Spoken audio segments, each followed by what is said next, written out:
Halo semua, selamat pagi.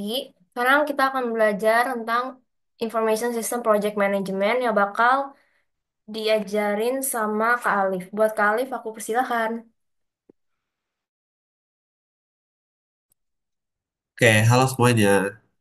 BTW selamat pagi ya di kelas responsi di materi di mata kuliah Information System Project Management. Sebelum mulai, perkenalkan nama aku Alif dan pada sesi ini aku bakal mungkin belajar sedikit, kayak ngajarin kalian sedikit tentang mata kuliah Information System Management gitu. Oke, aku bis- oke mungkin aku bisa share screen sekarang ya. Sebentar. Hmm.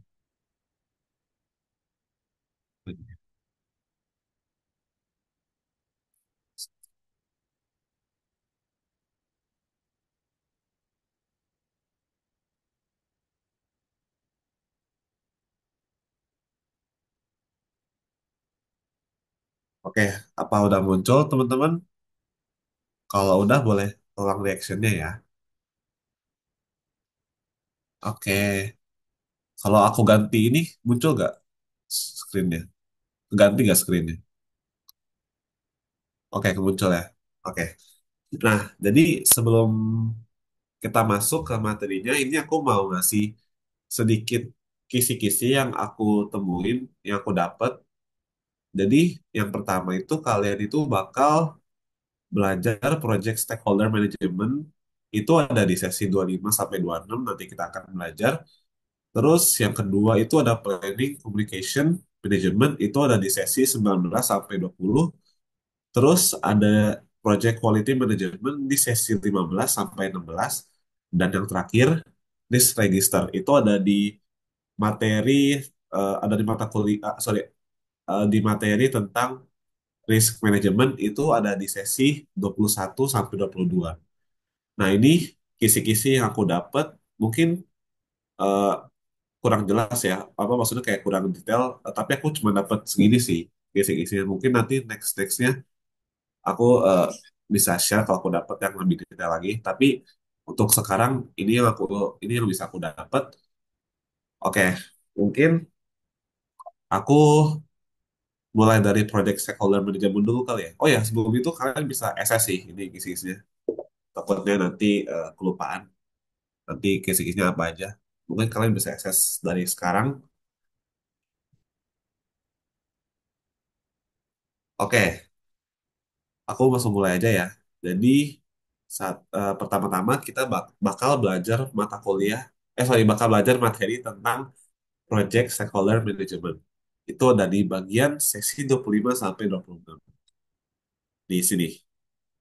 Oke, kelihatan ya. Oke, kita aku langsung next aja di sini.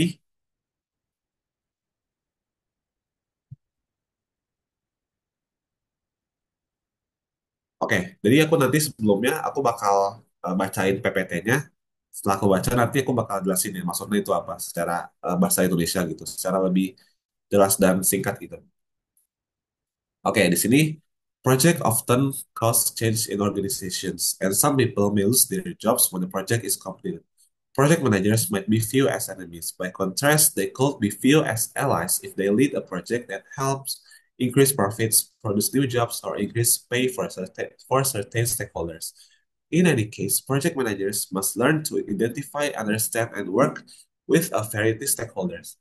Nah, jadi awal-awal aku mau jelasin dulu nih, apa sih itu maksudnya stakeholders gitu. Kan kita ini kan belajar materi tentang project stakeholder management ya. Nah, mungkin secara singkat, stakeholder itu kalau ditranslate ke bahasa Indonesia itu artinya pemangku kepentingan. Jadi siapa-siapa aja sih yang dianggap penting dalam suatu project. Kayak misalkan eh, project team itu dia tuh termasuk ke stakeholders karena dia penting dalam sebuah project kan dia ngerjain sebuah projectnya gitu. Atau investor. Investor juga termasuk stakeholders karena dia yang bisa dibilang mensponsori atau membiayai proyek tersebut. Terus aku kasih lagi contohnya itu kayak CEO. Nah, itu juga CEO itu termasuk juga stakeholders karena dia yang eh, memegang kendali penuh atas proyek tersebut kayak gitu. Itu ya stakeholders secara singkat. Jadi nanti takutnya next kalian bingung apa sih itu arti stakeholder. Jadi gampangnya stakeholder itu pemangku kepentingan atau orang yang bisa dibilang itu penting dalam dianggap penting dalam suatu project gitu. Nah, aku bisa next lagi ya. Nah, di eh, di project stakeholder ini kan di suatu project itu kan ada berbagai macam posisi seperti eh, membernya, staffnya segala macam. Nah, kalau di project itu ada namanya project managers. Itu bisa dibilang kayak ketua project tersebut atau pemimpin project tersebut gitu. Jadi dia yang bakal kayak nentuin eh, project itu kayak apa, terus dia juga yang bakal milih-milih kayak siapa aja sih orang yang bakal kerja di project tersebut kayak gitu. Nah, project manager itu harus bisa memahami eh, stakeholder dia yang dia pilih. Kayak dia itu harus paham, dia itu harus paham dengan orang yang dia akan pilih untuk mengerjakan project tersebut gitu. Jadi dia itu harus bisa memilih SDM yang sesuai dengan project tersebut gitu, yang sesuai dengan bidangnya kayak gitu, supaya nanti ke depannya project tersebut itu eh, bisa berjalan atau dengan bisa berjalan sesuai dengan rencana gitu. Nah, aku boleh next ya. Nah, di project stakeholder management ini itu ada berbagai macam fase. Jadi di fase pertama itu ada identifying stakeholders, terus ada planning stakeholder management, ada managing stakeholder engagement, dan yang terakhir itu ada monitoring stakeholder engagement. Oke ya, aku mulai next. Nah, ini ada fase-fase yang tadi ya. Ini ada input, tools, techniques, outputnya, dan segala macamnya. Lagi. Nah, ini di fase pertama ada identifying stakeholders. Jadi sebelum kita itu bisa memilih stakeholder, kita tuh harus kita tuh harus lihat dulu nih kategori-kategori stakeholder. Jadi stakeholder itu dibedakan menjadi dua.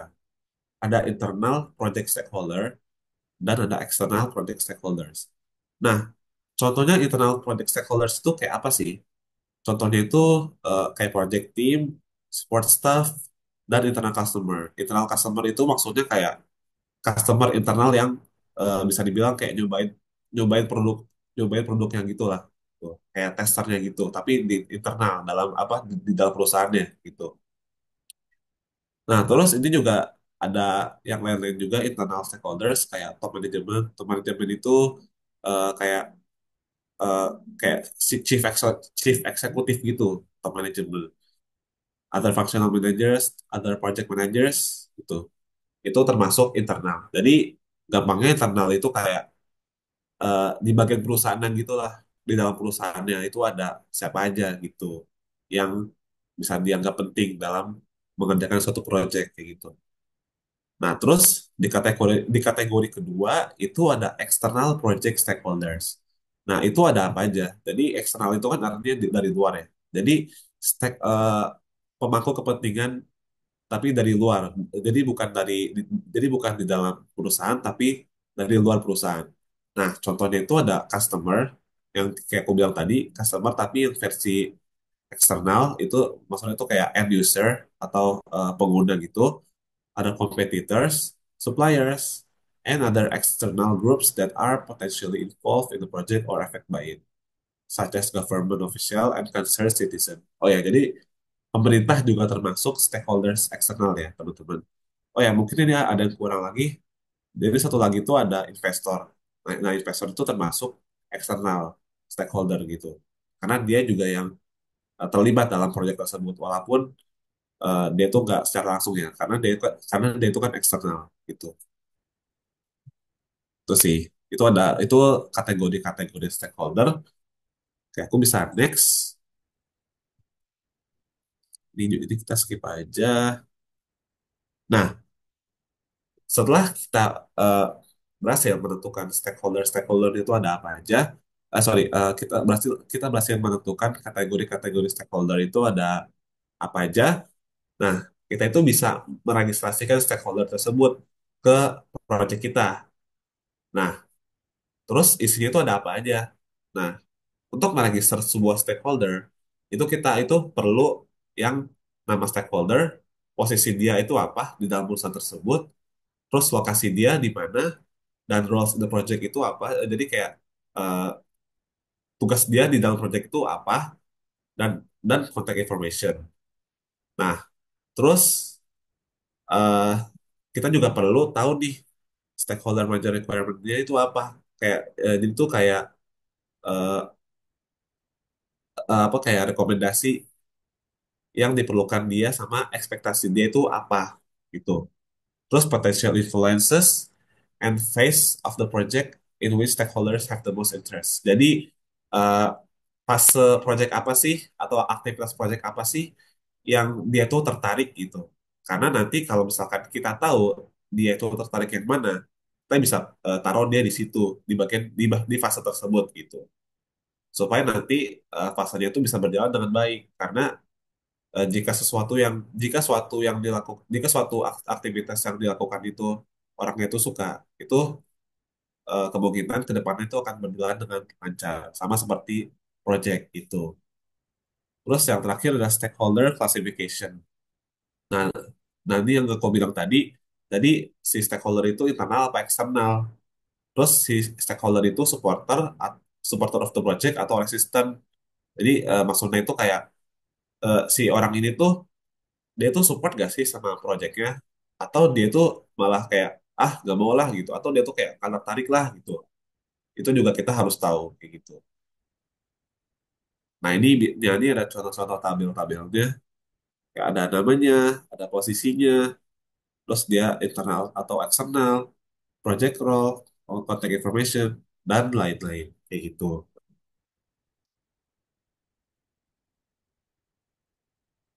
Nah, setelah kita berhasil meregistrasikan stakeholder, kita itu bisa menggunakan approach atau pendekatan untuk mengelola stakeholder tersebut atau mengelola hubungan stakeholder tersebut eh, di dalam project. Itu gampangnya. Nah, kita itu bisa memakai tools yang namanya a power or interest grid. Nah, itu apa sih? Jadi, a power interest grid itu kita itu mengklasifikasikan stakeholder itu berdasarkan power mereka dan interest mereka. Nah, maksudnya power dan interest itu apa? Nah, maksudnya power itu adalah kayak eh, seberapa besar sih dia atau seberapa besar sih kekuasaan dia gitu. Kayak misalkan CEO. CEO itu kan kuasanya kan besar kan. Berarti power dia high gitu. Atau aku bisa kasih contoh lagi kayak project managers. Kan kekuasaan dia juga high kan. Berarti powernya juga high gitu. Karena dia bisa mengatur semua member-member di project tersebut atau tim-tim di project tersebut kayak gitu. Nah, terus interest itu apa? Interest itu kayak ketertarikan. Jadi misalkan eh, seorang CEO itu dia itu sangat tertarik dengan proyeknya, proyek yang akan berjalan. Jadi interest dia itu high gitu.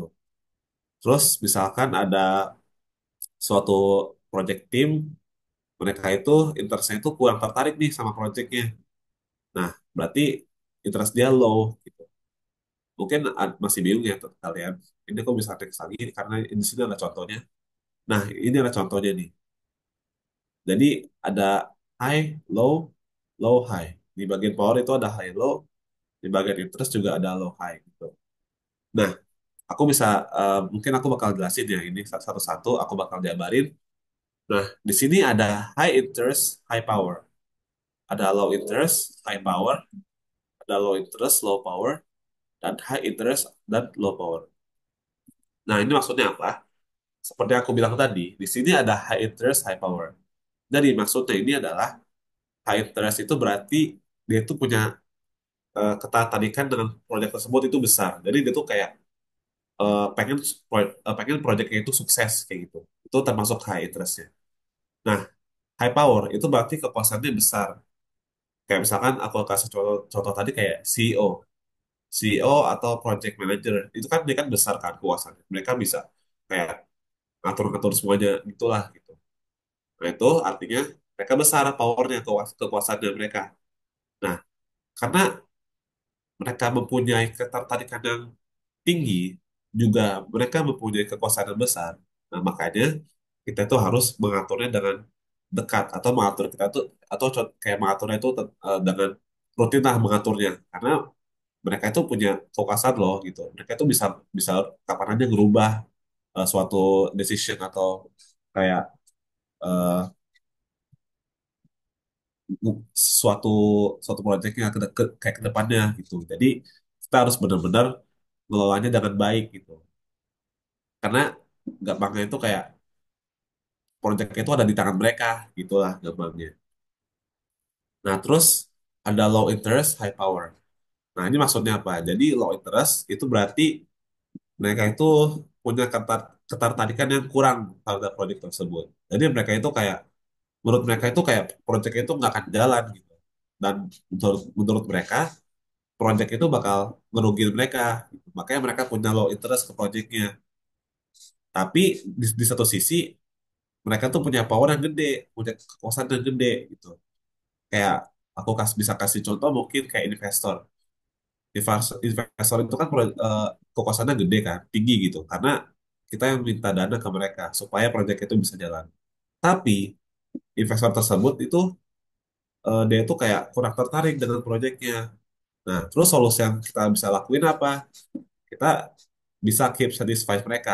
Kita tuh harus tetap eh, kayak pokoknya kita tuh harus keep satisfied mereka tuh kayak misalkan kayak contohnya itu kita tuh bakal kasih mereka fitur-fitur project itu yang terbaru apa aja segala macam. Intinya kita tuh harus keep satisfied mereka gitu supaya interest mereka tuh mungkin bisa naik gitu. Karena kan mereka low interest tuh. Jadinya kita harus eh, keep satisfied mereka supaya nanti ke depannya mungkin mereka mulai tertarik dengan projectnya gitu. Terus ada low interest dan low power.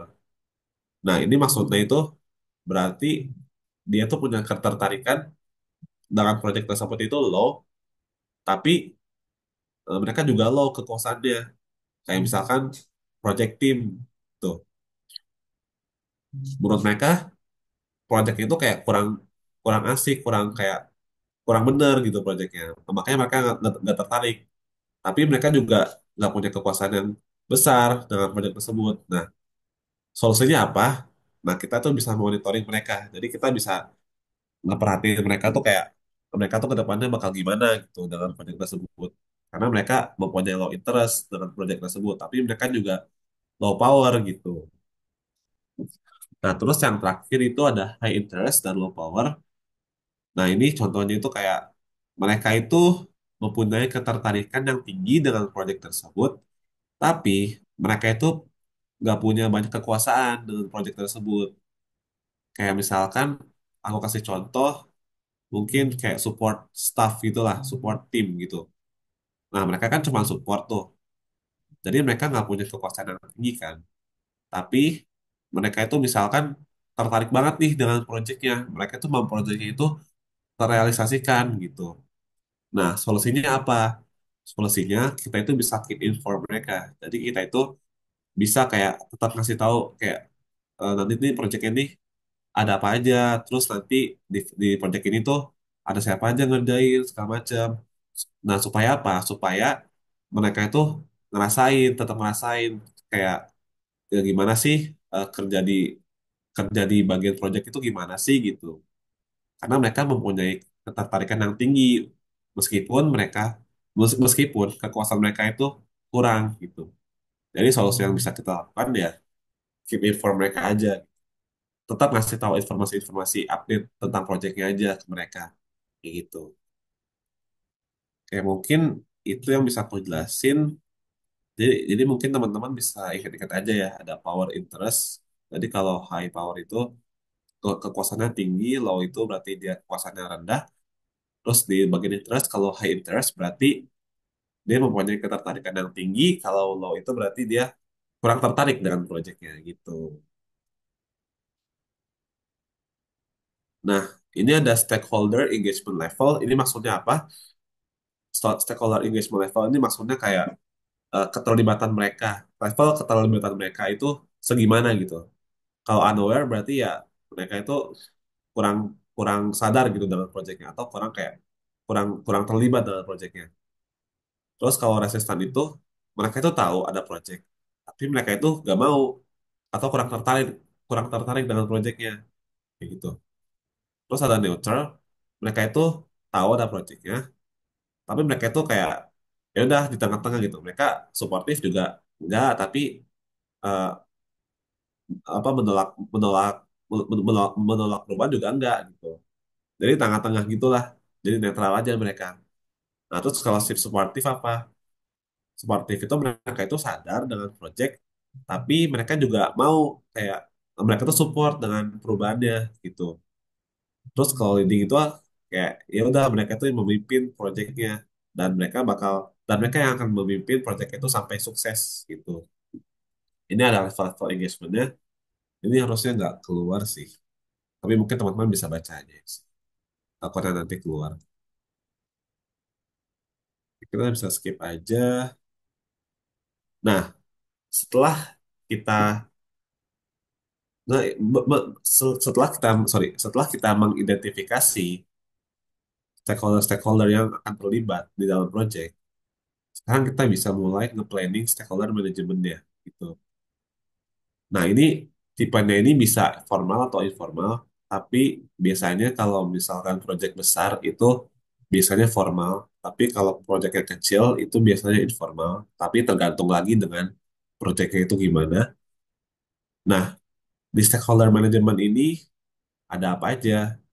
Nah, itu ada current and desired engagement levels. Jadi tiap stakeholder itu ada engagement levelnya yang kau jelasin tadi yang ini. Nah, yang ini ada engagement levelnya. Itu teman-teman bisa jelasin. Terus ada interrelationship between stakeholders. Itu maksudnya kayak hubungan mereka itu gimana sih? Apakah mereka itu baik atau mereka itu bermusuhan segala macam itu. Terus ada communication requirements. Jadi ini maksudnya kayak eh, gimana sih nanti bakal berkomunikasi dengan satu sama lain itu gimana gitu. Itu juga kita harus tentuin. Terus potensial manajemen strategis for its stakeholders. Jadi eh, strategi yang eh, kita bisa pakai untuk mengelola masing-masing stakeholder. Karena masing-masing stakeholder itu kan berbeda-beda. Yang aku bilang tadi ada CEO, ada project team, ada investor segala macam gitu. Nah, makanya kita juga perlu mengelola mereka itu dengan strategi yang berbeda. Tuh.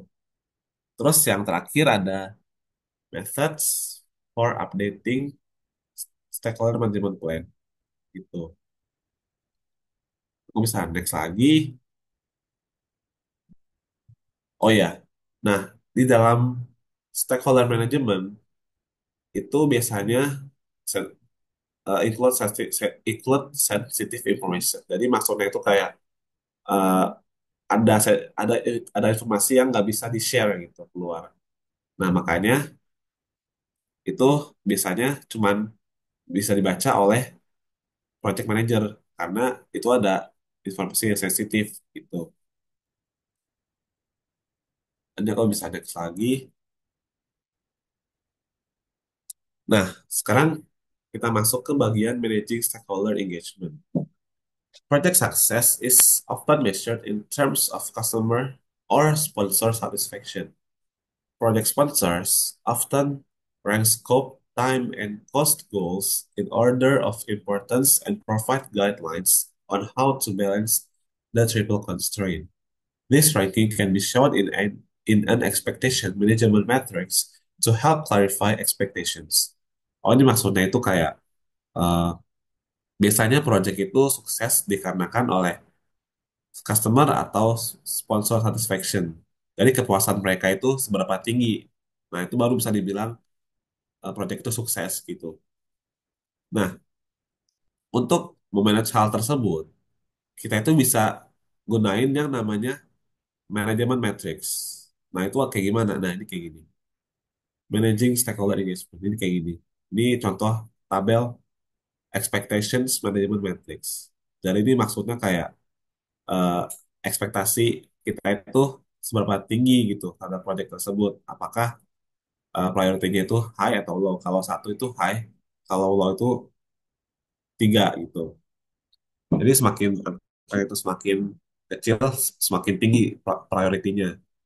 Measures of success ini ada scope, priority satu, expectation-nya itu the scope statement clearly defines mandatory requirements and optional requirements. Guidelines, guidelines itu maksudnya itu kayak gimana sih supaya kita itu bisa memenuhi ekspektasi tersebut kayak gitu. Focus on meeting mandatory requirements before considering optional ones. In this case, following corporate IT standards is optional. Gitu. Ini mungkin aku bisa next lagi. Understanding the stakeholders' expectations can help in managing issues. Issues should be documented in an issue log, a tool used to document, monitor, and track issues that need resolutions.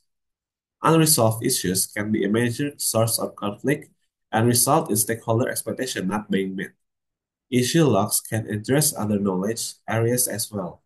Oh, ini maksudnya jadi kayak teman-teman itu eh, harus harus memahami, sorry, supaya bisa memahami stakeholder expectation, itu teman-teman itu bisa memakai issue log. Jadi issue log itu apa? Nah, issue log itu eh, dokumen yang berisikan isu-isu yang dilaporkan oleh stakeholder. Kayak misalkan ada masalah di bagian A. Nah, dia itu laporin di dokumen tersebut masalah ini segala macam. Nah, supaya apa? Nah, dari dokumen tersebut kita itu bisa tahu ekspektasi stakeholder itu kayak apa tuh. Karena mereka tuh mau kayak gini gitu. Nah, kalau misalkan isunya itu nggak segera diperbaiki, itu bisa menjadi konflik di dalam internal karena ya contohnya gini, kayak misalkan teman-teman lagi kerja mengerjakan suatu proyek gitu. Nah, terus teman-teman ngelaporin, oh ini ada masalah nih di bagian ini. Tapi masalah itu nggak segera diperbaiki. Nah, pada akhirnya apa? Pada akhirnya ya teman-teman kayak mager dong, kayak masalahnya kayak belum fix nih gitu. Akhirnya bakal terhambat mengerjakan proyeknya. Dan pada akhirnya itu menurunkan interest si stakeholdernya tuh, karena tidak di resolve isunya. Makanya isu-isu yang dilaporkan yang ada di issue log itu harus segera di solve gitu. Nah, ini ada contohnya issue. Nah, ini ada kolom issue, description, impact, date report, report by, assign to, priority, due date, status, not comments. Ini dia ngelaporin issue, ada need shorter list of potential supporter. Jadi dia itu ngelaporin kayak mereka itu maunya itu jangan panjang-panjang di suppliernya. Mereka itu maunya yang penting-penting aja suppliernya gitu.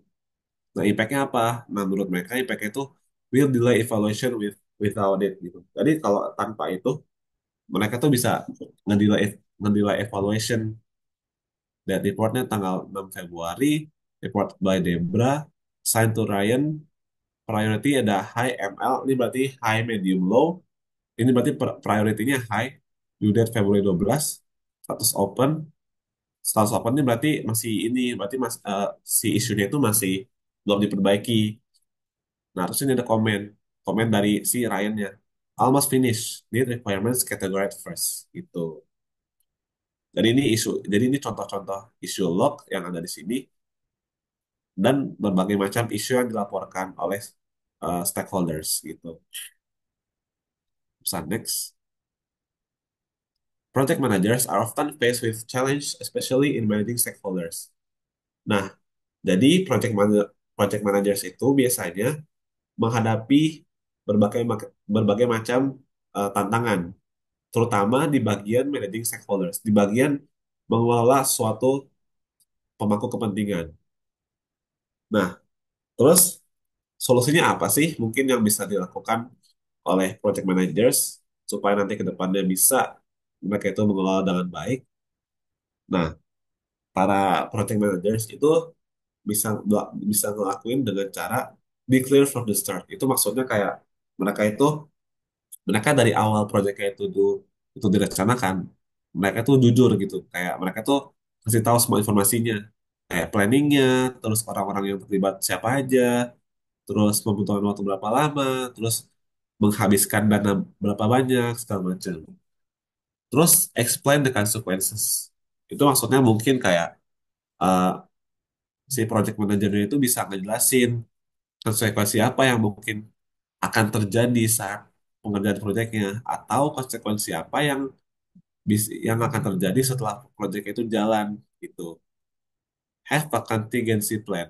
Ini maksudnya itu kayak uh, mempunyai rencana darurat. Jadi uh, project manager itu harus punya rencana lain selain rencana utama, supaya nanti uh, misalkan rencana utama itu nggak berjalan dengan baik, itu project manager itu bisa menggunakan sorry, bisa menggunakan rencana yang lain gitu. Avoid surprises. Ini maksudnya itu kayak, jadi aku kasih contoh, misalkan ada suatu deadline fase project gitu, misalkan H-1 deadline-nya. Nah, tiba-tiba si project manajernya ini kayak ngasih tahu nih, tiba-tiba tuh dia tuh kayak ngasih tahu ada perubahan dan segala macam. Nah, itu jangan dilakuin karena nanti bakal menghambat proyeknya. Jadi kalau misalkan ada perubahan, itu di saat itu juga harus dilaporkan gitu. Jadi jangan eh, ngelakuin surprise gitu. Jadi harus avoid surprise. Oke, oke, aku bisa next lagi. Nah, ini kita masuk ke fase terakhir, monitoring stakeholder engagement. You cannot control stakeholders, but you can control their level of engagement. Nah, ini maksudnya apa? Jadi maksudnya eh, project manager itu nggak bisa loh mengontrol sebuah stakeholders karena ya mereka itu beda-beda gitu. Mereka itu mempunyai sifat yang beda.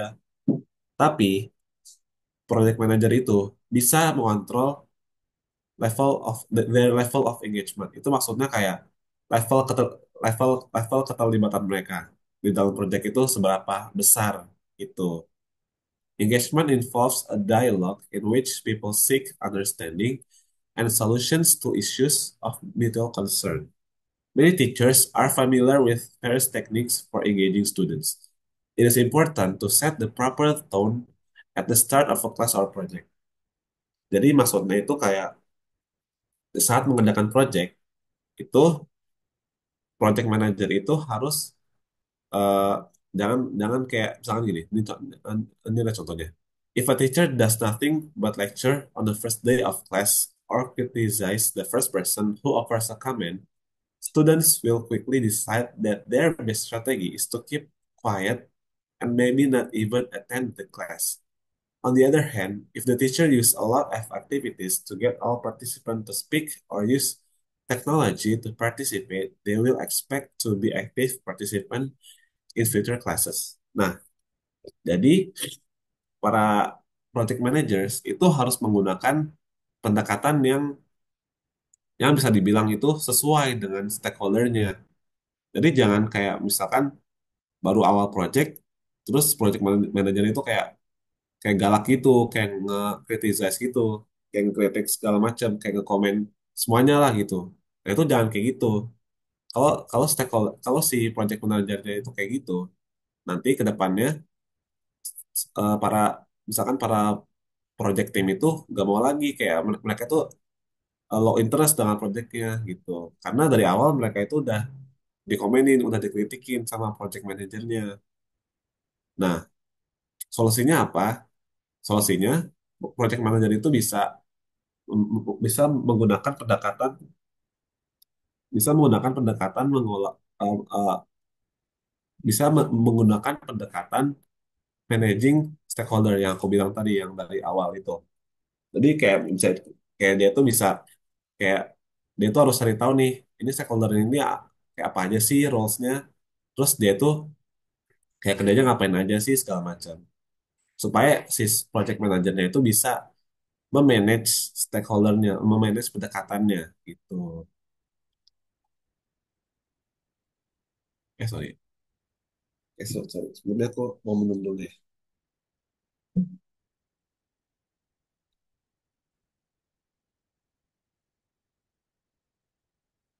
Oke, ini aku bisa skip media snapshot using software to assist in project stakeholder management. Oh ya, ini untuk support eh, untuk support managing project stakeholder itu kalian itu bisa menggunakan berbagai macam software seperti spreadsheets, presentation software dan lain-lain. Communication juga kayak seperti email, blog, website, text, and tweets kayak gitu. Jadi aku bisa skip sih. Terus oh ya, sosial media juga bisa bisa digunakan untuk uh, engage stakeholders. LinkedIn has thousands of group for project management professional dan segala macam. Tuh, ini berbagai macam software yang bisa membantu di dalam project stakeholder management kayak gitu. Ini global issues, aku bisa skip juga. Considerations for agile and adaptive performance. Oke, ini aku bisa skip juga. Oh, udah selesai ya? Oke, sebentar. Oke, kita udah selesai. Mungkin setelah ini aku mau bahas kisi-kisi. Jadi, kayak yang tadi aku bilang, di sini kan project stakeholder management internal, eksternal, plus gambar dari PPT. Oh iya, aku mau balik ke internal, eksternal. Internal, eksternal itu maksudnya yang ini nih. Bentar.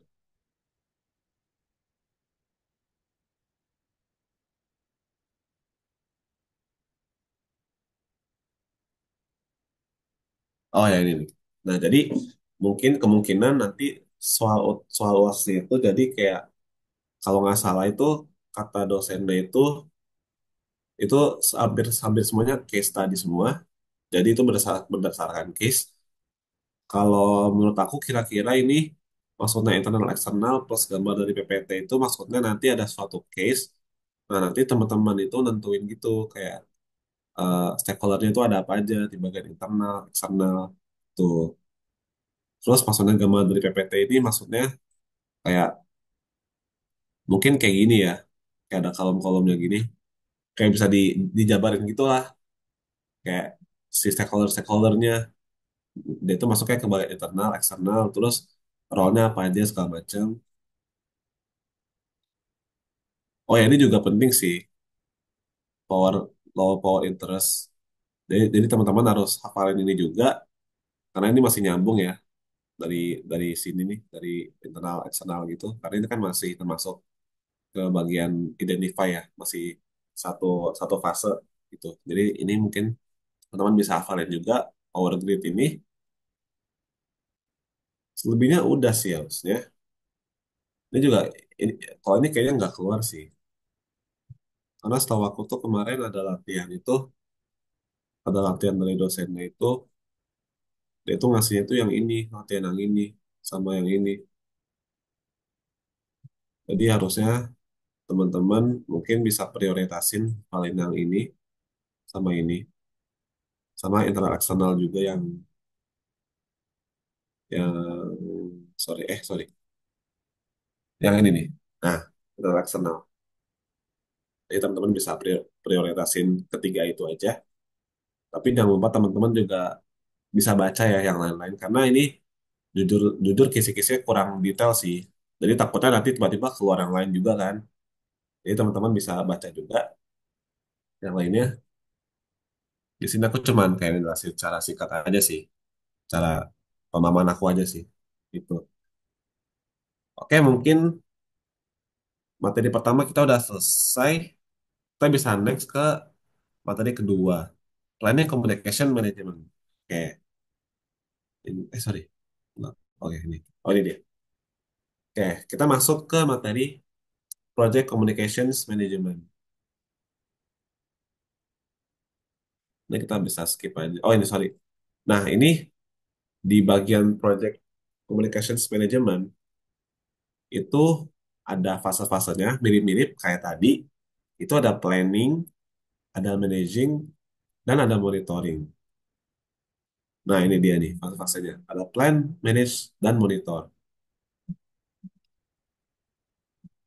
Keys to good communications. Project managers says they spend as much as 90% of their time communicating. Several important concepts can help. Focus on group and individual communication needs. Use formal and informal methods for communicating. Distribute important information in an effective and timely manner. Set the stage for communicating bad news. Determine the number of communication channels. Jadi ini maksudnya eh, step-step yang diperlukan supaya komunikasi itu bagus di dalam suatu project. Nah, project manager ini bisa ngelakuin kayak berbagai macam hal ini, kayak fokus on group and individual communication needs. Jadi kayak misalkan ada kayak si timnya itu ada satu orang itu dia tuh sukanya itu sendiri gitu. Mereka tuh gak suka rame-rame. Nah, itu bisa dilakuin gitu. Terus ada use formal and informal methods. Kayak misalkan si projectnya, sorry, si timnya itu lebih suka informal kalau dalam berkomunikasi. Nah, mereka ya udah kita bisa milih pakai metode informal gitu. Tapi untuk project gede itu biasanya itu pakai dokumen sih. Jadi nggak pakai informal. Biasanya informal itu kayak kalau projectnya itu nggak terlalu besar gitu. Distribute important information in an effective and timely manner. Jadi kayak eh, memberikan informasi penting itu secara efektif dan timely manner. Jadi kayak hemat waktu lah gitu atau kayak kayak waktu yang diperlukan tuh sebentar gitu buat baca kayak gitu gitu. Set the stage for communicating bad news.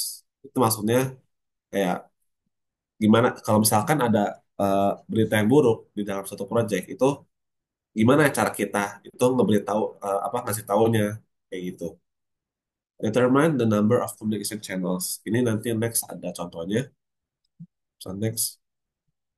Nah, yang aku bilang tadi, focusing on group and individual communication needs. People are not interchangeable parts. Nah, itu maksudnya itu kan kayak eh, semua orang itu kan berbeda-beda ya, unik gitu. Jadi eh, ada yang suka komunikasinya itu secara berbarengan, ada yang suka komunikasi itu lebih face to face gitu. Jadi kita itu nggak bisa memakai metode ke semua orang gitu, memakai metode yang sama ke semua orang gitu. Makanya kita itu harus tahu dulu orang itu kayak apa. Nah, cara tahu orang itu kayak apa yang tadi aku bilang, yang sebelumnya kan kita udah belajar project stakeholder management. Nah itu. Jadi sebelum kita bisa mendefine komunikasi itu gimana, kita tuh harus tahu orangnya itu kayak apa dulu gitu. Apakah dia itu lebih suka komunikasi secara individual atau dia itu lebih suka komunikasi secara rame-ramean, secara kelompok gitu. Jadi kita harus tahu dulu orangnya kayak gimana. Aku bisa next lagi. Nah, formal and informal methods for communicating. Many people prefer informal communications. Several colleges and managers want to know the people working on their projects and develop a trusting relationship with them. Oral communication also help with stronger relationship among project personnel and project stakeholders. Effective creation and distribution of information depends on project managers and project team members having a good communication skill. Nah, ini jadi kayak ini cuma kasih tahu aja sih. Jadi biasanya eh, orang tuh biasa lebih prefer informal karena mereka tuh lebih bisa mengekspresikan itulah, bisa berkomunikasi dengan lebih luas lah gitu. Kalau informal, next lagi, distributing information in an effective and timely manner. Include detailed technical information that affect critical performance features of products of services. Document any change in technical specification that might affect product performance. Report bad news. Have short frequent meetings. Ini maksudnya itu kayak mendistribusikan informasi dan informasi yang efektif itu gimana sih caranya? Nah, ini kayak gini. Have a short frequent meetings, report bad news, document any change, dan include detailed technical informations. Itu.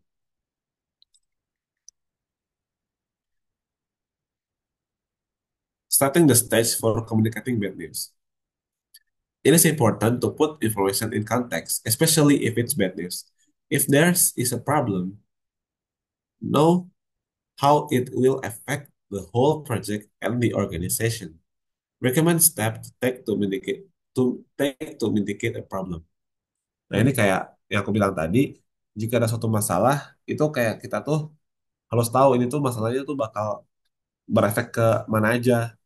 Nah, terus juga kita itu harus punya kayak solusi daruratnya tuh gimana gitu.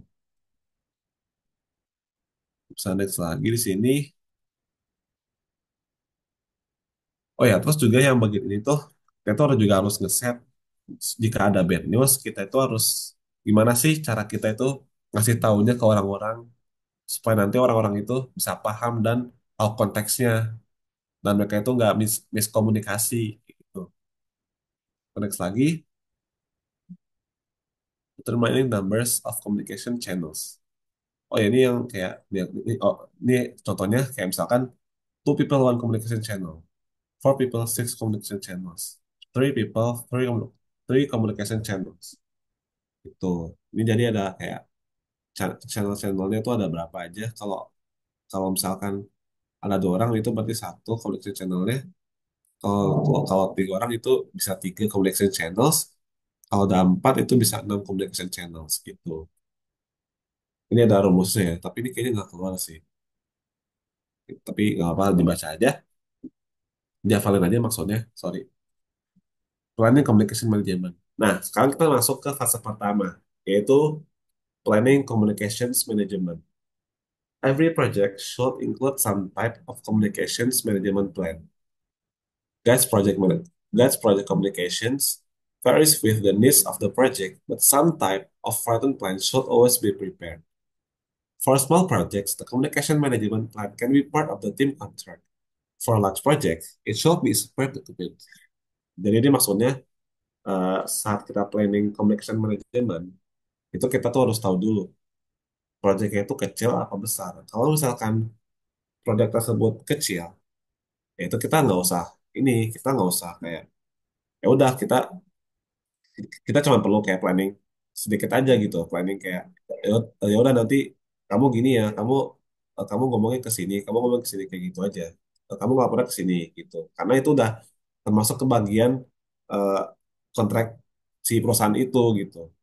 Tapi kalau misalkan proyeknya itu besar, itu tuh harus dibikin dokumen yang terpisah karena ya balik lagi, kalau proyek besar itu kan pasti membutuhkan SDM yang banyak juga kan. Nah, makanya diperlukan dokumen yang terpisah agar jelas gitu konteksnya saat nanti berkomunikasi karena orangnya banyak gitu. Aku bisa next lagi.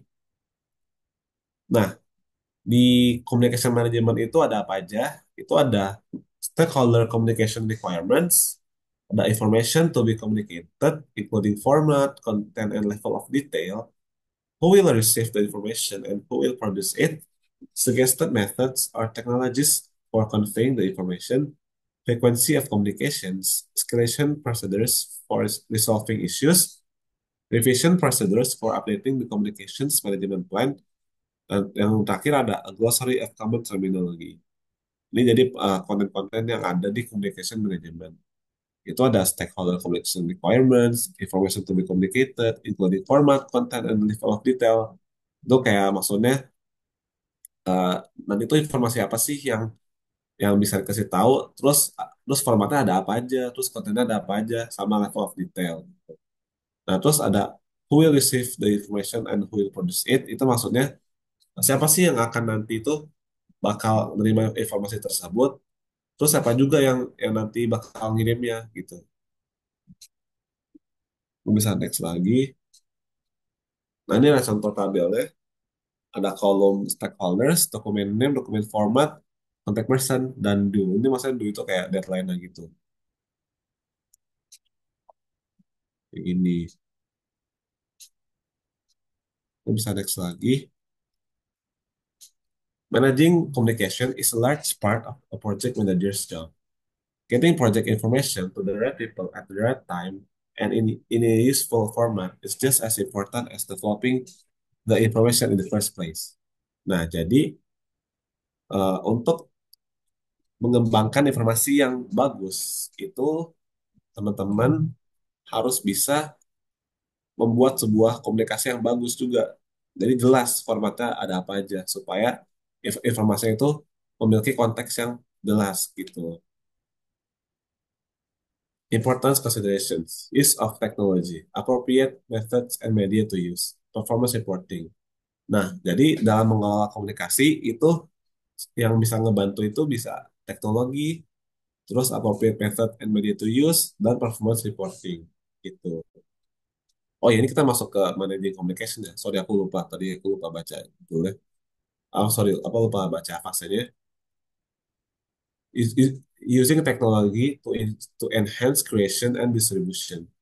Technology can facilitate the process of creating and distributing information when used effectively.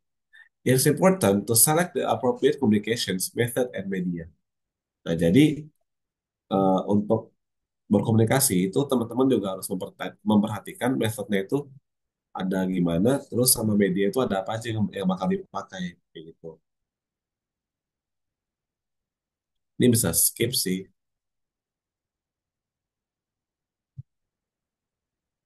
Selecting the appropriate communication and methods and media. Nah, ini metode-metode yang teman-teman bisa pilih untuk berkomunikasi. Itu ada apa aja? Interactive communications. Two or more people interact to exchange information via meetings, phone calls, or video conferencing. Nah, ini untuk berkomunikasi kan teman-teman bisa telepon, bisa meeting, bisa bisa video meeting segala macam. Push communication. Information is sent or pushed to recipient without their request via reports, email, faxes, post email, and other means. Jadi komunikasi itu, jadi push communication ini maksudnya kayak informasi itu dikirim langsung ke penerima gitu. Kayak contohnya kayak email, report, dan lain-lain. Pull communication. Information is sent to recipient at their request via website, bulletin boards, e-learning, knowledge repository like blogs, and other means.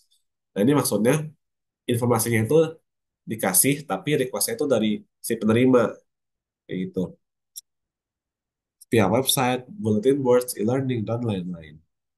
Jadi ini berbagai macam metode dan media yang bisa dipakai dalam berkomunikasi di lingkungan project kayak gitu. Dan aku bisa next lagi. Reporting performance. Performance reporting keeps stakeholders informed about how resources are being used to achieve project objective. Progress reports describe what the project team has accomplished during a certain period of time. Status reports describe where the project stands at a specific point in time. Forecast predict future project status and progress based on past information and trends. Dari ini maksudnya kayak teman-teman itu bisa report performa suatu komunikasi. Kayak misalkan progress report describe what the project team has accomplished during a certain period of time. Nah, jadi ini maksudnya itu kayak teman-teman itu berkomunikasi tapi menggunakan menggunakan dengan cara reporting performance kayak gitu. Ada progress report, status report, dan forecast predict future. Nah, aku bisa next lagi. Nah, sekarang kita masuk ke fase terakhir yaitu monitoring communications. Main goal of monitoring communication is to ensure the optimal flow of information throughout the entire project life cycle. Nah, maksudnya apa? Jadi, di fase ini tuh, para tim itu memastikan bahwa komunikasinya itu sesuai dan berjalan dengan lancar, sesuai flow-nya, sesuai format yang sudah di planning dari awal, gitu. The project manager and project team should use expert judgment, project management information system, data representation, interpersonal and team skills, and meetings to assess how well communication are working. Nah, jadi para project manager itu bisa menggunakan, bisa dibilang itu third party lah, atau penilaian untuk menilai seberapa baik sih komunikasi itu berjalan di dalam project tersebut gitu. If problem exists, the project manager and team need to take action, which often requires change to the earlier process of planning and managing project communications. Nah, jadi kalau misalkan ada suatu masalah muncul, itu project manager dan timnya itu harus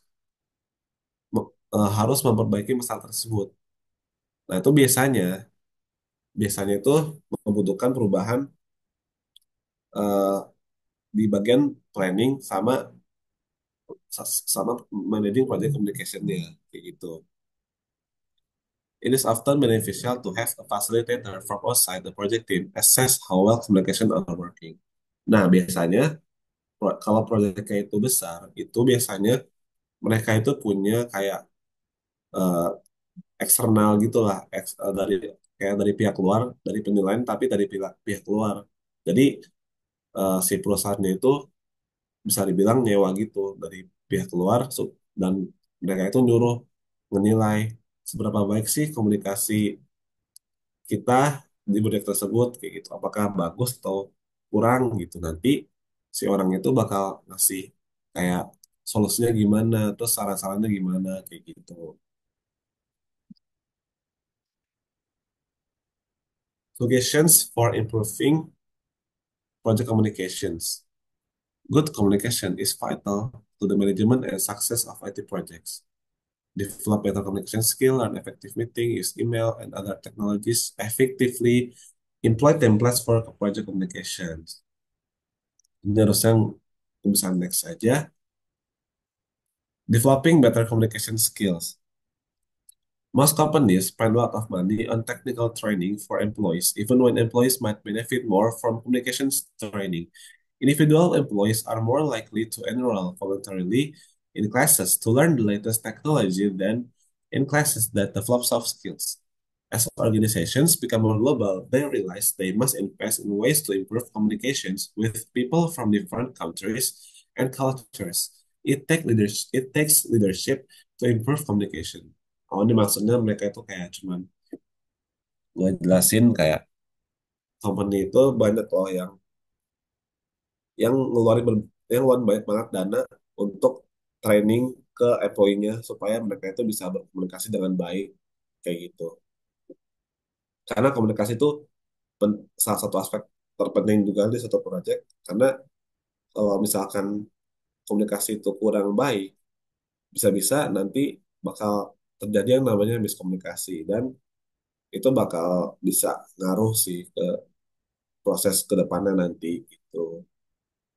Makanya para perusahaan itu ngeluarin banyak dana untuk communication training supaya mereka itu bisa ngedefine method training yang cocok itu gimana sih dan mereka itu bisa menggunakan tools-tools yang ada gitu, untuk berkomunikasi satu sama lain antar tim kayak gitu. Bisa next lagi sini media snapshot. Jago next aja running effective meetings. Nah, step-stepnya itu ada apa aja sih supaya kita itu melakukan efektif bisa melakukan meeting tapi efektif gitu. Nah, itu ada determine if a meeting can be avoided.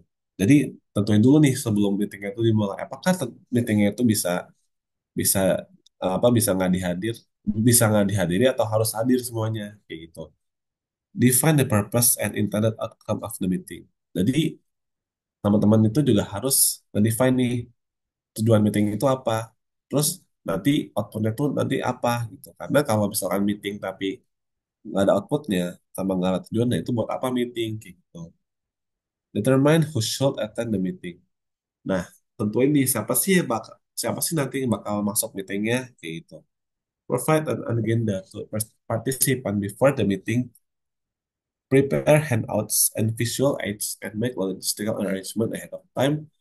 Run the meeting professionally. Set the ground rules for the meeting.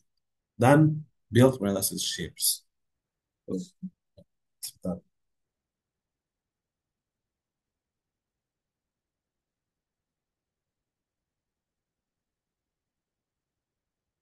Next lagi di sini, using email, instant messaging, texting, Kanban boards, and collaborative tools effectively. Oh, ini maksudnya kayak teman-teman itu bisa gunain tools-tools kolaborasi yang bisa nge-support communication kalian. Tuh.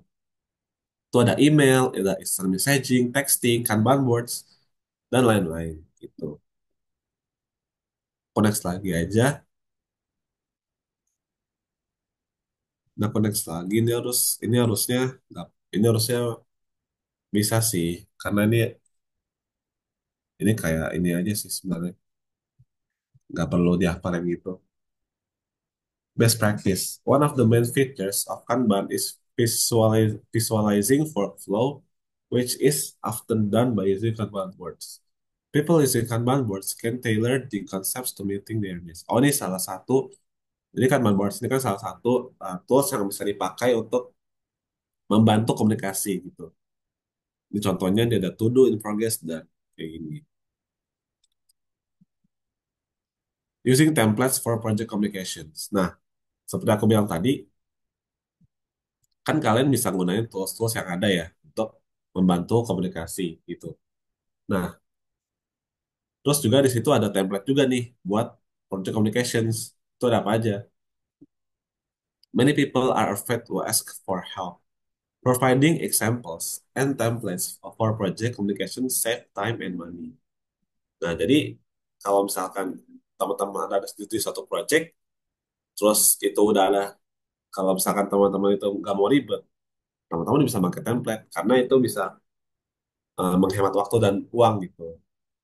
Finding, developing, and sharing relevant templates and sample documents are important tasks for many project managers. Nah, jadi template ini penting juga ya teman-teman, karena kan yang tadi aku bilang ini kan save time and money, hemat waktu dan hemat uang.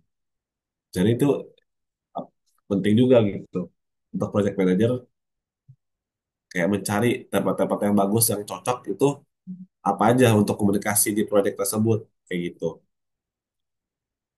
The project manager and project team members should prepare a lesson learned report.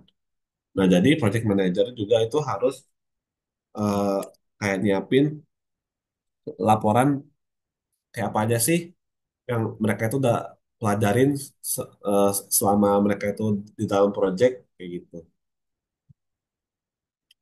Project teams can use one of the many softwares products available to assist in project communication through the web. Oke, mungkin aku bisa next saja ya. Ini kayak cuman dia cuma jelasin doang. Nah, ini ada contoh-contoh nah, ini ada contoh template-nya. Project X description, objective. Describe the objective of the project in one or two sentence. Ini kayak objektif di si project tersebut itu apa. Nah, terus scope itu scope itu eh, jangkauan project itu mau seberapa besar sih gitu. Assumptions. Terus ini maksudnya itu kayak asumsi project itu nanti bakal kayak gimana ke depannya atau nanti apakah project itu bakal gagal atau kira-kira berhasil kayak gitu. Nah, cost itu dana itu eh, kayak seberapa banyak sih dana yang dihabiskan untuk project tersebut. Nah, schedule. Nah, schedule ini kayak gini nih maksudnya. Jadi schedule itu jadwal di breakdown gitu. Di bulan Mei itu kita ngerjain ini, terus di Juni, Juli, Agustus, September, Oktober, dan lain-lain itu kita ngerjain apa aja kayak gitu. Jadi kayak di breakdown gitu. Ini contoh, ini contoh, ini salah satu contoh template untuk project communications ini. Jadi pun next juga. Nah kayak gini ya, ini kayak contoh-contoh template-template yang bisa digunain untuk project communications. Ada chart, statistik dan lain-lain. Ada diagram segala macam itu. Using software to assist in project communication. Nah, selain bisa menggunakan template, teman-teman juga bisa gunain software to assist in project communications gitu. Jadi apa aja sih softwarenya? Coba kita lihat ya. Project management software can provide different views of information to help meet various communication needs. Often, one of the biggest communications problem on projects is providing the most recent project plans. Gantt chart specifications, meeting informations, and change requests to stakeholders in a timely fashion. Most project management software allow users to insert hyperlinks to other related files. Dan ini aku bisa next. Many project management software products and also provide tools to enhance communications. Portfolio management, resource management, project collaborations. Tuh, segala macam. Aku bisa next lagi di sini. Aku juga bisa next. Oke, udah selesai. Jadi sebenarnya yang tadi itu sebenarnya yang ini sebenarnya nggak terlalu ini sih, nggak terlalu. Maksudnya nggak harus kalian kayak hafalin gitu loh. Jadi ini sebenarnya kalian bisa kayak baca-baca aja dikit. Karena ini harusnya nih nggak keluar. Karena kalau di case-case sih dia nggak ngebilang ya. Kayak detailnya tuh apa. Tapi harusnya paling nanti itu dikasih study case. Terus nanti temen kayak dia tuh kayak studinya itu kayak misal kayak eh, ada satu masalah komunikasi di dalam timnya. Nah, itu solusinya gimana kalau dari kamu? Nah, kayak gitu. Kayaknya kayak gitu sih harusnya ya. Harusnya kayak gitu. Karena case study, karena rata-rata soal itu case study dan itu jawabannya itu berdasarkan analisis kita gitu. Jadi ya harusnya yang penting-penting sih yang ini sih. Yang plan, manage, monitor gitu. Yang awal ini aja ini harusnya penting. Planning, managing sama monitoring gitu. Harusnya mungkin yang ini bisa, tapi ini harusnya nggak jadi main point sih. Ini yang ini paling kayak ini aja kayak eh tak kayak tambahan kayak nanti tuh kalau untuk supportnya itu nanti bisa pakai software ini segala macam kayak gitu aja sih. Terus sama paling teman-teman bisa ini kali ya kayaknya teman-teman bisa hafal ya template yang ini. Kayaknya mungkin bisa aja keluar tapi nggak tahu sih. Tapi soalnya waktu itu aku pernah belajar ini juga yang template kayak gini apa Gantt chart ini. Selebihnya udah sih. Ya itu harusnya yang jadi teman-teman harusnya karena ini di kisi-kisi dia itu nggak ngejelasin secara detail apa aja bagian apa yang bakal keluar. Jadi mungkin teman-teman bisa baca mau gak mau harus baca semuanya sih. Takutnya karena ntar keluar. Tapi kalau menurut aku yang penting ini cuma yang bagian ini doang, yang bagian awal-awal ini dari yang bagian nah ini nih, bagian plan, manage sama monitor. Ini harusnya penting-penting aja sih yang ini. Selebihnya kalian bisa ya baca-baca aja tapi nggak usah dihafalin juga gitu. Karena itu karena ini yang yang lain tuh karena ini tuh kayak ini aja sih kayak kantor saya tahu gitu loh. Jadi nggak perlu dihafalin tuh. Oke, mungkin materi kedua kita udah selesai. Sekarang kita masuk. Oh, oke, mungkin ke quality management mungkin terakhir aja kali ya. Karena ini agak agak banyak sih, agak susah juga. Kita masuk ke bagian risk register. Risk register. Nah, ini dia. Nah, kalau di sini case-case-nya sih enak sih. Dia risk register ini kan langsung ngedetail lah di bagian mana eh, yang bakal keluar. Jadi ini harusnya aku bisa skip ini sih materi-materi ini. Jadi aku langsung aja ke bagian risk register biar waktunya cepet juga. Nah ini risk register. Oh ya mungkin aku bisa jelasin dulu ya. Ini maksudnya apa sih ini eh, materi apa sih ini risk management? Jadi maksudnya ini supaya teman-teman nggak bingung, risk management itu maksudnya eh, kayak gimana sih cara kita itu mengelola eh, risk atau resiko yang mungkin bisa terjadi di dalam project gitu. Nah, terus Solusinya apa? Kalau misalkan project apa kalau misalkan resiko itu terjadi di dalam project gitu. Jadi tujuan risk management ini untuk mengurangi kemungkinan terjadinya resiko tersebut dalam project. Karena pasti semua project itu pasti bakal terjadi yang namanya kesalahan gitu. Nah, terus supaya kita bisa mengurangi kesalahan tersebut ya gimana? Ya kayak gini. Kita harus bisa mengelola risk tersebut dengan project risk management. Nah, salah satu tools atau gambar yang bisa digambarkan risk-risknya itu kayak apa aja yang bakal muncul. Itu teman-teman bisa memakai yang namanya risk register. Kayak gini. Nah, ini dia risk register. Jadi risk register ini apa? Risk register ini jadi teman-teman itu kayak ngejabarin nih, kayak ngelis risk-risk apa sih yang mungkin bisa terjadi, yang kemungkinan bisa terjadi di dalam proyek tersebut. Kayak misalkan aku kasih contoh ada proyek website gitu kan. Nah, resikonya apa nanti kalau buat website? Bisa aja website itu servernya down gitu kan. Nah, itu kan termasuk salah satu risk kan. Nah, itu teman-teman bisa ngejabarin juga apa ngemasukin tuh risknya ke dalam list ke dalam sorry ke dalam risk registernya gitu. Karena itu termasuk salah satu resiko-resiko yang mungkin bisa terjadi dari sekian banyaknya resiko yang ada di dalam project. Aku bisa next lagi. Nah, di risk register itu ada apa aja sih kontennya? Di risk register itu ada identification number for each risk event. Jadi ini tuh kayak ID-nya gitu, ID risknya.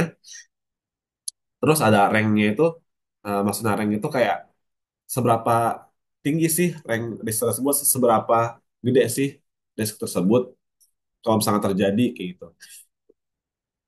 Terus ada name of each risk event, ada deskripsi, ada kategori, root cause of each risk. Ini maksudnya tuh root cause itu kayak kayak apa sih yang bikin risk itu terjadi gitu. Yang kayak masalah awalnya itu apa sih kayak gitu. Terus triggers for each risk, triggers itu maksudnya eh, kayak apa sih yang nge-trigger risk tersebut gitu. Jadi yang kalau root cause itu kan cara bedanya itu kalau root cause itu kan yang paling awal, masalah paling awal yang benar-benar paling awal kenapa risk itu bisa terjadi.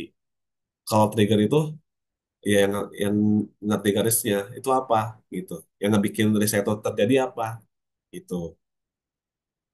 Kayak lebih detail gitulah bisa dibilang kalau trigger itu potential response to edge risk. Jadi eh, kayak solusinya apa sih kalau misalkan risknya itu terjadi. Nah, apa potensial respon yang bisa dilakukan oleh oleh project timnya kayak gitu. Terus ada risk owner or person who will own or take responsibility for each risk.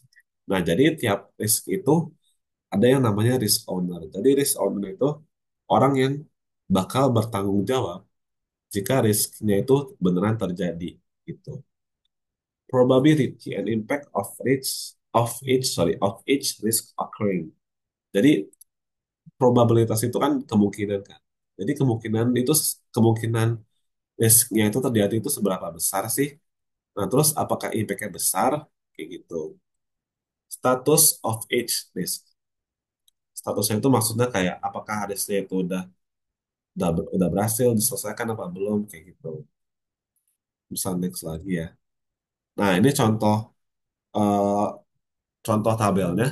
Contoh tabel risk ini apa aja? Itu ada yang tadi yang udah aku bilang, itu ada ID-nya, ada rank-nya, ada namanya, ada deskripsinya, ada kategori, ada root cause, triggers, potential response, risk owner, probability, impact, dan yang terakhir ada status. Oke, mungkin aku masuk masuk ke bagian kategori ya. Ini maksudnya itu kategori itu kayak kategori risknya. Kayak misalkan contohnya ini ada suatu resiko itu kemungkinan kemungkinan komunikasi antar tim itu nggak berjalan dengan baik. Nah, itu termasuk kategori apa? Kategori bagian people. Karena itu masuknya ke bagian di internal timnya kan. Jadi di kategori ini ada people, ada sorry, ada people, process, sama teknologi di kategorinya.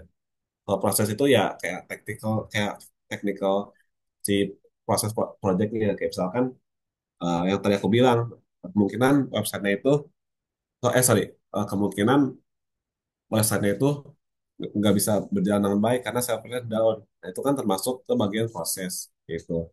Kalau people yang tadi aku bilang kayak oh kayaknya komunikasinya kurang berjalan dengan baik deh. Kemungkinan nanti kayak gini gitu. Itu kan termasuknya ke kategori people. Nah, terus yang terakhir teknologi itu kayak misalkan kayaknya hardware-nya nggak mendukung deh ke depannya. Kayaknya hardware-nya itu bisa ini deh.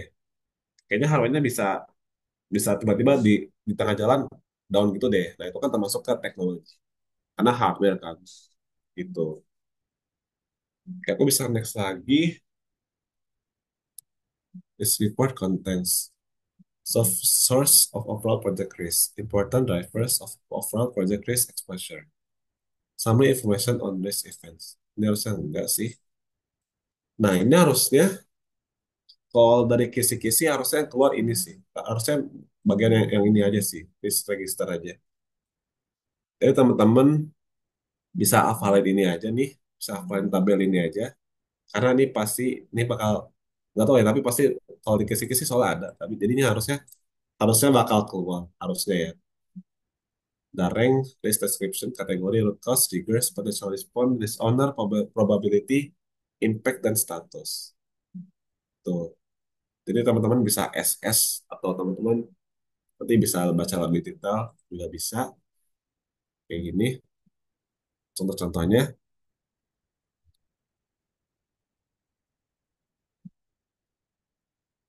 kayak mungkin mungkin aku bisa next ke materi terakhir kita ya, yaitu Project Quality Management. Karena ini jujur agak susah juga sih, agak aku sendiri kayak agak kurang masih belum ngerti gitu. Oke, kita masuk ke bagian sini ya, Project Quality Management.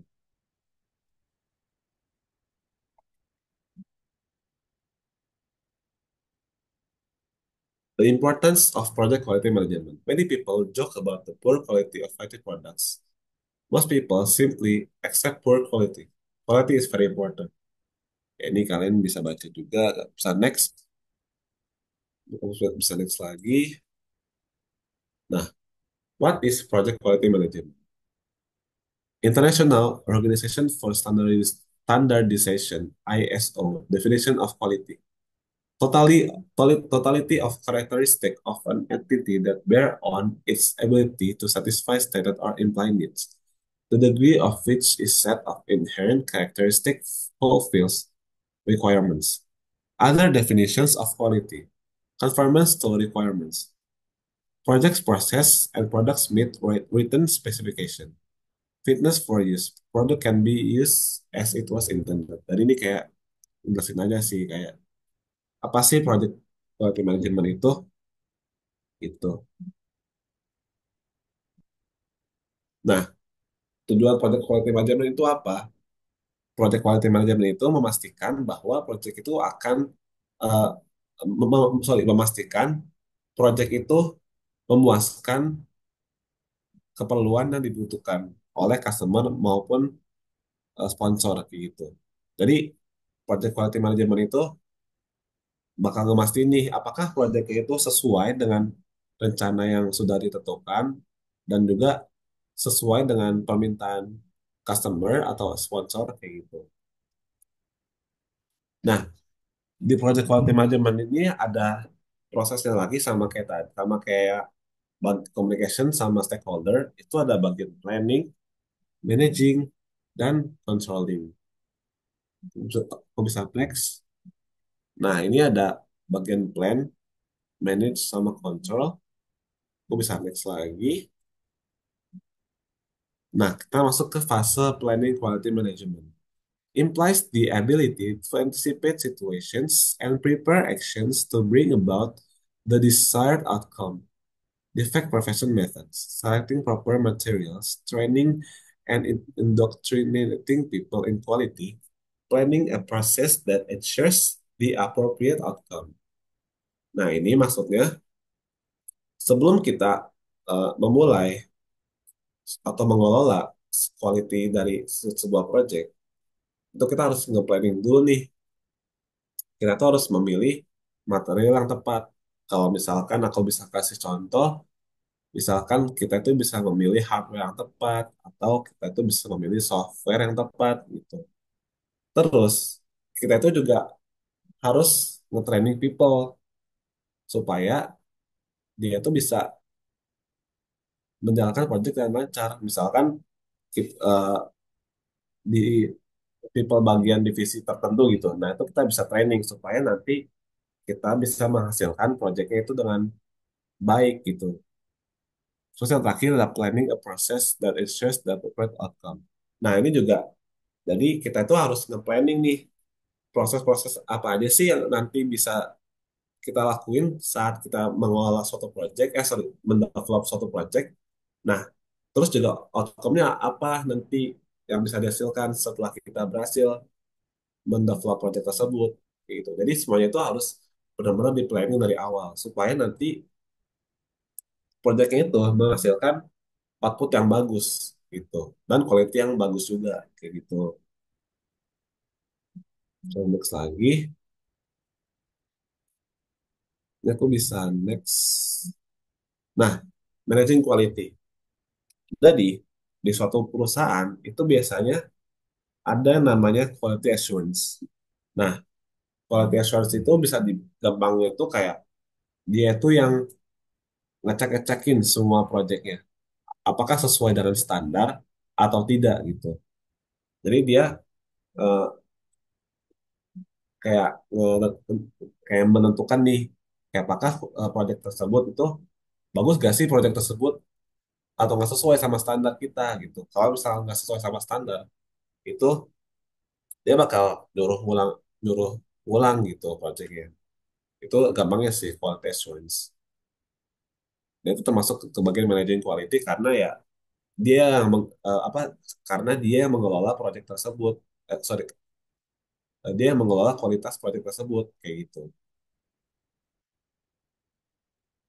Bisa next lagi. Nah, ini mungkin yang bisa teman-teman penting ya. Karena setahu sorry ini aku lupa tulis ya. Ini sebenarnya ada tambahan dari di itu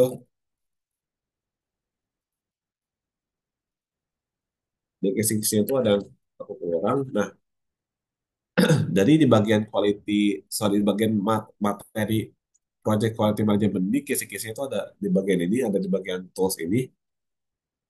Nah, toolsnya itu ada apa aja? Ada cause and effect diagrams, control charts, text sheets, scatter diagram, histogram, Pareto chart, and flow charts.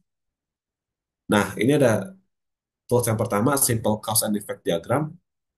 Nah, itu maksudnya apa? Dari ini teman-teman bisa tentuin dulu problemnya itu ada apa. Nah, terus teman-teman bisa kayak jabarin nih masalah-masalah itu ada apa aja sih. Nah, nanti setelah itu teman-teman bisa ke kategori masalah tersebut itu masuknya ke apa. Kayak misalkan ini kan users, users hardware. Nah, itu masalah itu ada proses to slow. Terus ada masalah software. Nanti, sorry, di masalah training. User did not reset password. User did not check box to save password. User keep forgetting password. Kayak gitu.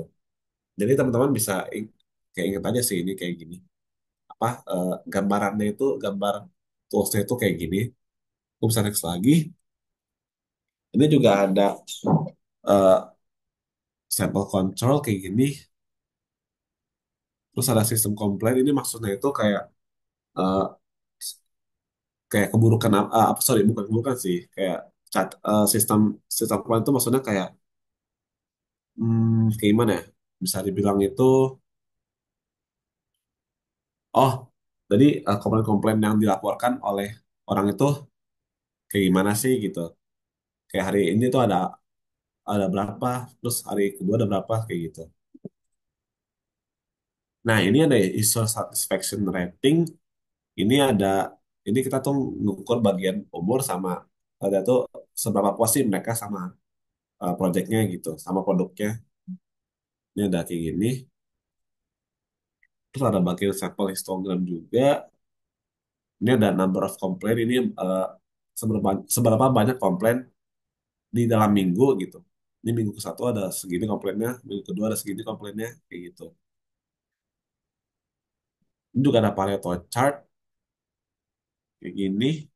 Ini sebenarnya mirip-mirip ini sih, mirip-mirip apa? Sorry, Pareto chart ini mirip-mirip ini, cuman dia bedanya itu dia ngukurnya itu ada per system gitu. Jadi ada locking problem, sistem lockup, sistem to slow dan lain-lain kayak gitu. Dan ini ada flowchart. Ini mungkin teman-teman harus udah familiar sih sama flowchart. Karena udah pernah belajar juga kayak gini flowchart contohnya. Dan itu bisa next lagi. Ini ada sampel run chart. Ini ada ini mirip-mirip kayak Pareto chart, cuma bedanya dia itu pakai bulan bukan minggu. Kayak gini. Statistical sampling. Oh ya ini salah satu tools juga pakai statistical sample size format. Tapi ini harusnya nggak keluar sih karena kita nggak perlu karena ini karena katanya itu nggak bakal ada hitung-hitungan, jadi ini harusnya nggak bakal keluar bagian statistikal ini. Nah, sekarang kita em, sekarang kita masuk ke bagian Six Sigma. Nah, Six Sigma itu apa sih? Six Sigma itu adalah metode untuk meningkatkan kualitas dengan cara mengurangi cacat atau kesalahan dalam proses. Nah, tujuannya itu apa? Tujuannya itu untuk membuat produk atau layanan hampir sempurna dengan hanya 3 cacat per sejuta kesempatan. Per sejuta kesempatan. Nah, di Six Sigma itu ada metode yang namanya DMAIC. Nah, itu ada apa aja?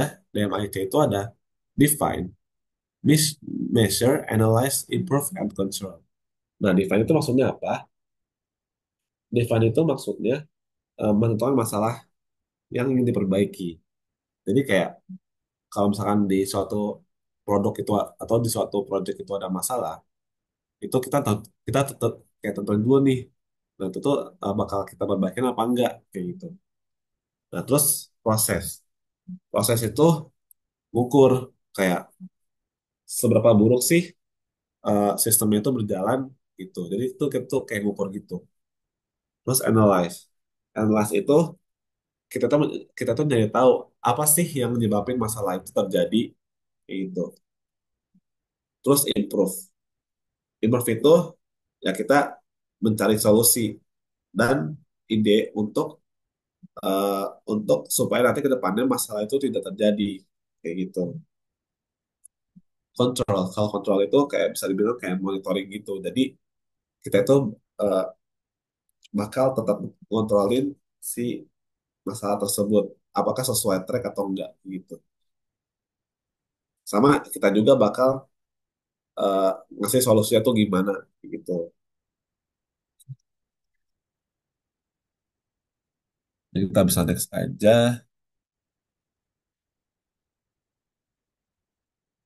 Ini harusnya nggak keluar sih karena ini hitung-hitungan dan katanya itu nggak bakal ada hitung-hitungan. Testing. Oh ya, kayak aku mau ngejelasin testing juga. Many IT professionals think of testing as a stage that comes near the end of IT product development. Testing needs to be done during almost every phase of the system development lifecycle, not just before the organization ships or hands over product to the customer. Ini jadi maksudnya testing itu harus dilakukan di setiap fase.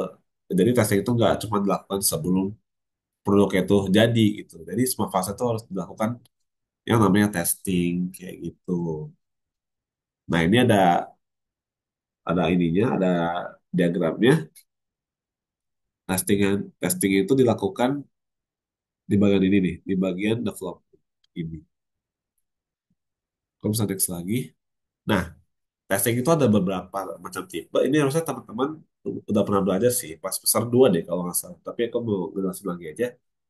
Nah, type of testing itu yang pertama itu ada unit testing. Unit testing itu gampangnya itu kayak jadi tiap program itu di tes itu seberapa baik atau buruk gitu. Integration testing itu kayak kita itu coba gabungin nih antara program sama sistemnya apakah bagus apa enggak gitu. Terus kita tes tuh. Tuh. Kalau sistem testing itu kita tuh udah semua. Kalau sistem testing itu kita itu ngetes semua sistemnya dari awal sampai akhir. Jadi benar-benar semuanya tuh kita tes gitu. Kalau yang terakhir itu ada user acceptance testing itu dari kita itu nyerahin produknya itu ke end users atau pengguna yang akan memakai produk tersebut. Nah nanti kita suruh mereka tes apakah eh, baik atau buruk menurut mereka kayak gitu. Aku bisa next lagi. Aku bisa next juga. Aku bisa next juga nih harusnya cuma ngejelasin quotes-quotes orang. Nah, ini ada ISO standards. ISO itu kayak semacam sebuah standar gitu sih. Standar dalam quality gitu. Sama standar quality project gitu. Namanya ada ISO namanya. Aku bisa next lagi aja. Improving IT project quality. Nah, ini ada step-step yang bisa dilakukan untuk improve IT project. Untuk nge-improve kualitas suatu IT project, itu ada established leadership that promotes quality. Jadi kita itu bisa memilih kepemimpinan yang dia itu mau kualitas itu bagus gitu. Understand the cost of quality, tapi kalau kita mau kualitasnya bagus, kita juga perlu nih ngepahamin cost yang dibutuhkan itu berapa gitu. Kalau kita mau menginginkan, karena kalau kita menginginkan kualitas proyek yang bagus, tentu kita memerlukan dana yang banyak juga gitu kan. Provide a good workplace to enhance quality. Nah, ini juga perlu banget karena untuk menghasilkan kualitas proyek yang bagus, kita itu perlu yang namanya juga menyediakan workplace yang good atau environment gitulah atau lingkungan kerja yang bagus juga gitu. Jadi benar-benar semuanya itu diperhatikan gitu. Work toward improving the organization's overall maturity level in software development and project management gitu. Aku bisa next lagi leadership. Ini harusnya nggak ada sih. Aku bisa next juga nih.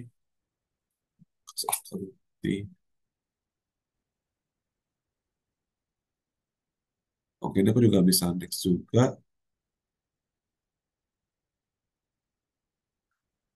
Ini mungkin ini cuma jelasin kayak cost-costnya tuh ada tipe-tipe cost ada apa aja segala macam. Kalau saya ini nggak bakal keluar sih profession cost of wedding. Ya biasanya nggak bakal keluar. Ini juga nggak usah.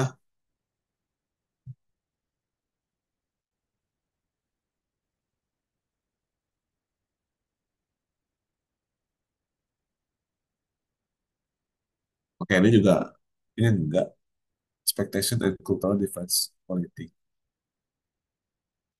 Oh, ini mungkin bisa kali ya. Ini mungkin project managers must understand and manage stakeholder expectation vary organization culture, geographic regions.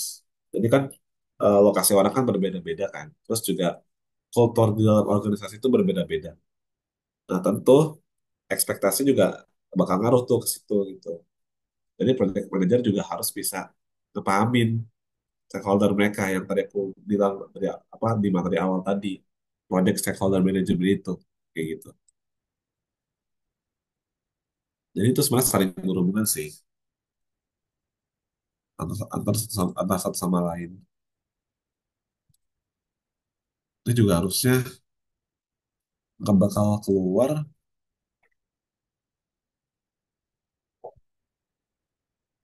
best practice. Jadi juga harusnya nggak bakal keluar. Ini juga cuman ini using software dan segala macem. Oke, harusnya udah selesai sih. Soalnya kalau di Casey itu dia tuh bilangnya itu cuman coba pilih tools yang menurut menurut Anda cocok dengan case study itu gimana, tools apa gitu. Dan terusnya yang bagian tools itu kan yang tadi karena yang ini nih, tools and techniques for quality control. Jadi harusnya kalian cuma perlu hafalin ini sih, tools-toolsnya ini.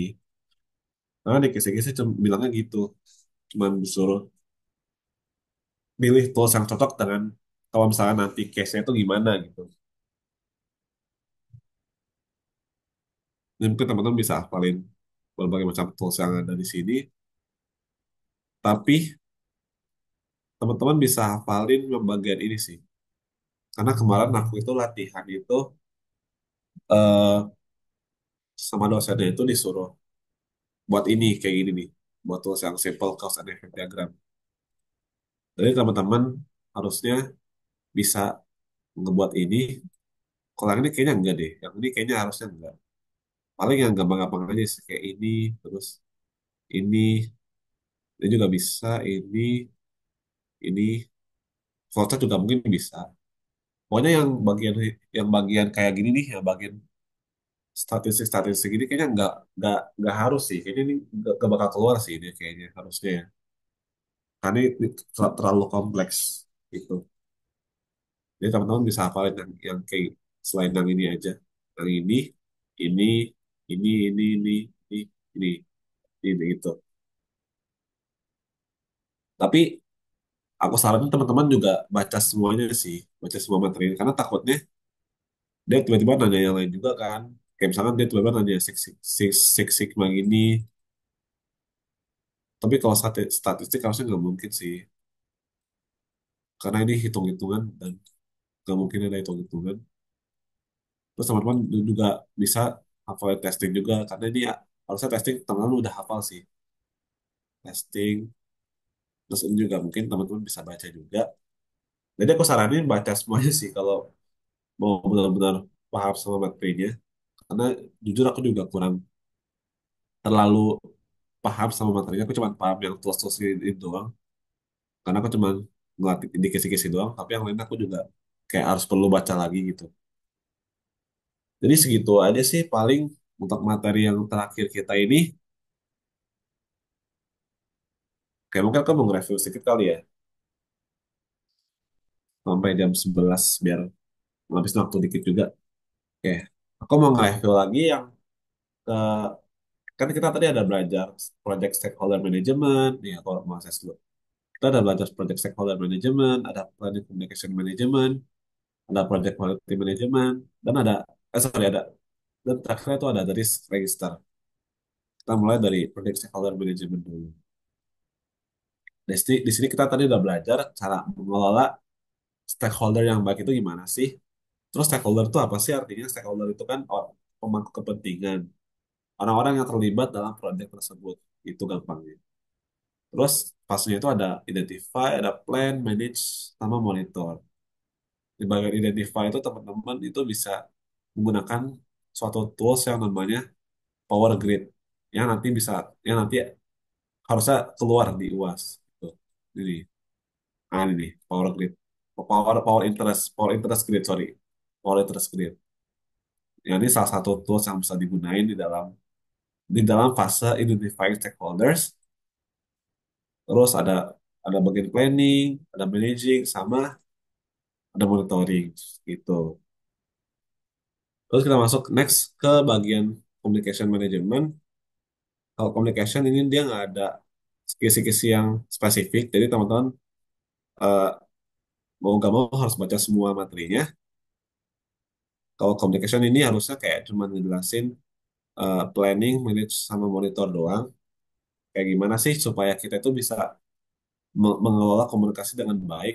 Terus gimana sih kayak kita tuh bisa menciptakan sebuah eh, standar komunikasi di dalam suatu project kayak gitu. Terus kalau risk register ini bagian ini doang, yang bagian risk register ini ada ini ada jadi risk register itu teman-teman itu ngelis risk-risk yang mungkin akan yang kemungkinan terjadi yang kemungkinan bisa terjadi di dalam suatu proyek tersebut kayak gini. Nah, konten itu ada ID, ada rank, ada name, description, kategori, root cause, triggers, potential response, risk owner, probability, and impact, dan status of each risk kayak gitu. Nah, kalau rank itu aku mau remind juga kalau ranknya satu berarti dia biasanya itu penting. Kalau ranknya kalau kalau ranknya tiga, dua, tiga, empat, lima dan segala macam itu berarti eh, nggak terlalu penting. Jadi di rank itu berdasarkan ini ya. Kalau misalnya semakin kecil angkanya berarti semakin besar apa eh, semakin tinggi listnya gitu. Terus kalau bagian kategori juga ini tuh kategorinya itu ada proses, ada people sama teknologi gitu. Kalau people itu bagian internal perusahaannya kayak kayak timnya segala macam. Kalau proses itu ya proses yang terjadi saat menggunakan produk tersebut atau proyek tersebut.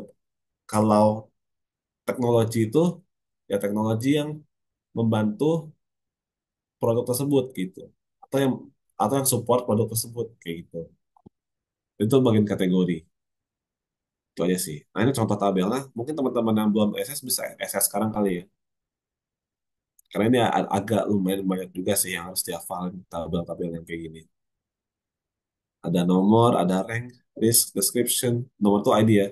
Terus risk description, kategori, root cause, triggers, potential response, risk owner, probability, impact, dan status. Itu. Aku bisa next lagi. Oke, sekarang kita masuk ke ini terakhir.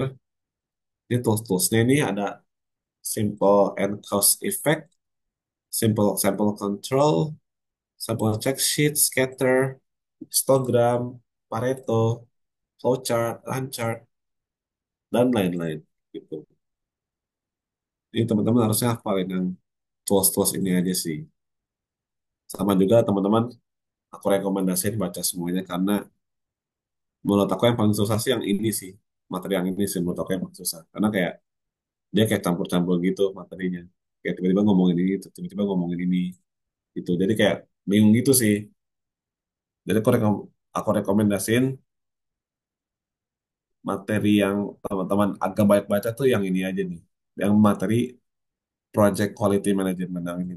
Karena agak membingungkan memang gitu. Kayak mungkin itu aja sih pas responsif dari ini. Karena udah mau jam 11 juga. Takutnya kelamaan juga teman-teman. Mungkin teman-teman bisa ngelanjutin aktivitasnya juga.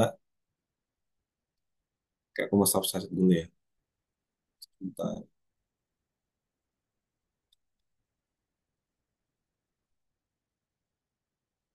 Oke, mungkin itu aja kelas respons hari ini. Sebelumnya aku mau minta maaf banget kalau misalkan aku ngajarnya itu agak agak oh oke. Sebelum itu aku mau dokumentasi dulu ya. Aku mau SS dulu. Halo semua teman-teman, maaf ganggu waktunya. Boleh tolong on cam dulu kalau yang bisa on cam buat di SS.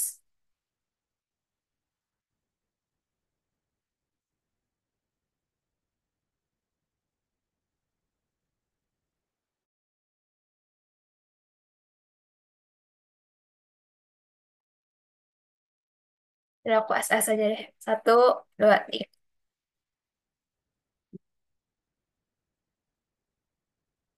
Oke, udah boleh lanjut.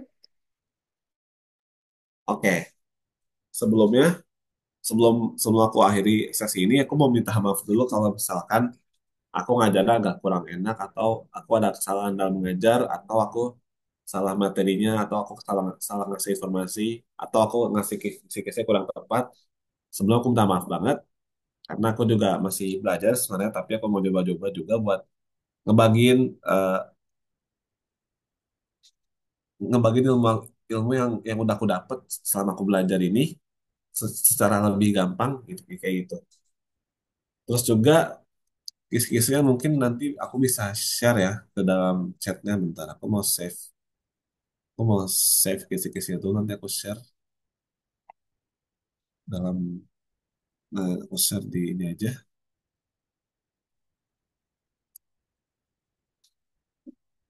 Oke, itu udah aku share. Sorry. Sorry, sorry, sorry. Belum, belum.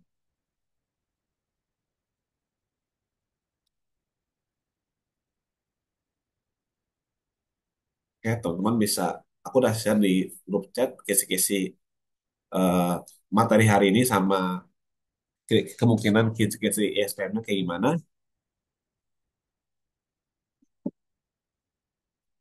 Oke, oke. Karena udah semua, teman-teman bisa live ya. Aku akhiri sesi ini. Terima kasih teman-teman yang udah mau hadir. Makasih ya. Teman-teman